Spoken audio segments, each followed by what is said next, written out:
बन्धनम् उर्वारुकमिव बन्धनान् मृत्योर्मुक्षीयमामृता। नमस्कार दोस्तों, स्वागत है आपका इस दिव्य, पावन और ऐतिहासिक महायज्ञ में। कहते हैं जहाँ धरती पर देवताओं का वास होता है, जहाँ आस्था का समंदर उमड़ता है और जहाँ हर इंसान को मोक्ष की अनुभूति होती है। चारों दिशाओं से संत, महात्मा, नागा साधु और श्रद्धालु इस अनमोल अवसर का साक्षी बनने के लिए उमड़ पड़ते हैं। ये है महाकुंभ, जो संगम की पवित्र भूमि प्रयागराज में विश्व को आध्यात्मिक चेतना कराने आई है। तो आइए मेरे साथ इस दिव्य यात्रा में हम आपको ले चलते हैं महाकुंभ 2025 के अद्भुत संसार में।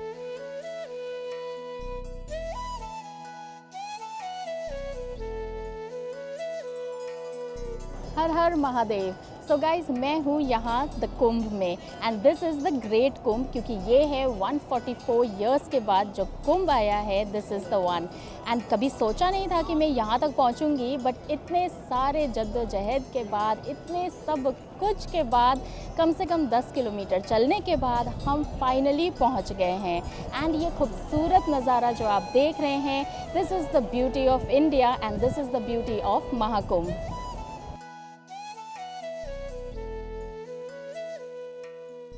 महाकुंभ का ऑरा और वाइब आपको प्रयागराज पहुंचते ही पता चल जाता है, जहां हर तरफ पोस्टर्स, बैनर्स और पेंटिंग से सारा शहर सजा हुआ है। संगम के तरफ जाने के लिए सभी साधन बंद कर रखा है, तो आपको 13-14 किलोमीटर पैदल चढ़कर जाना पड़ेगा।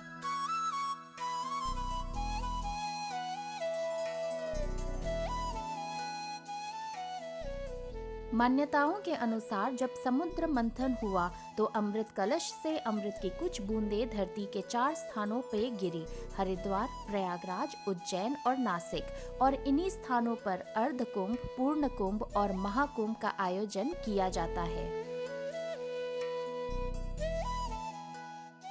महाकुंभ केवल एक मेला नहीं है, बल्कि सनातन संस्कृति की आत्मा है। यह धर्म, आस्था और मोक्ष प्राप्ति की यात्रा है। ऐसा माना जाता है कि कुंभ के दौरान संगम में स्नान करने से जीवन के सारे पाप धुल जाते हैं और आत्मा को मोक्ष की प्राप्ति होती है।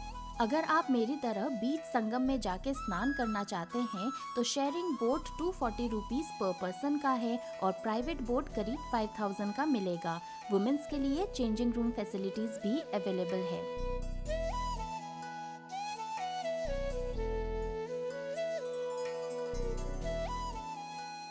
महाकुंभ में सिर्फ स्नान ही नहीं, बल्कि प्रवचन, ध्यान, योग्य, आध्यात्मिक चर्चाओं का भी आयोजन किया जाता है। यहाँ आने वाले हर व्यक्ति को एक नई ऊर्जा और आत्मज्ञान की अनुभूति होती है।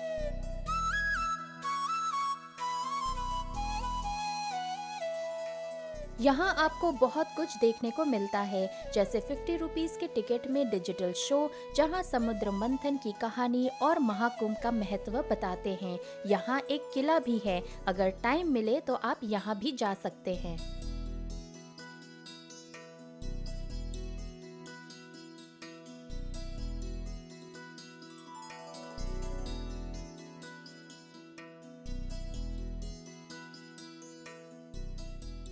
यहाँ आपको देखने को मिलेगा बेहद खूबसूरत पंडाल, लेजर लाइट शो और बहुत सारे साधु संत के अखाड़े भी।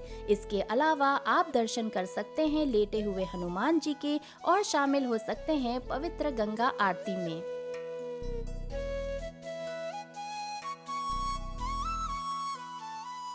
सरकार ने यहाँ बहुत सारी सुविधाएं कर रखी है, जैसे इमरजेंसी हॉस्पिटल, यात्रियों के लिए train and booking counters, ATM machine and golf cart facilities. बस इतनी ही कमी थी कि ये सब चीज़ों की जानकारी और डायरेक्शन देने वाला कोई नहीं था, तो आधे से ज़्यादा लोगों को पता भी नहीं चला। लेकिन पूरे संगम में खाने पीने की कोई कमी नहीं थी।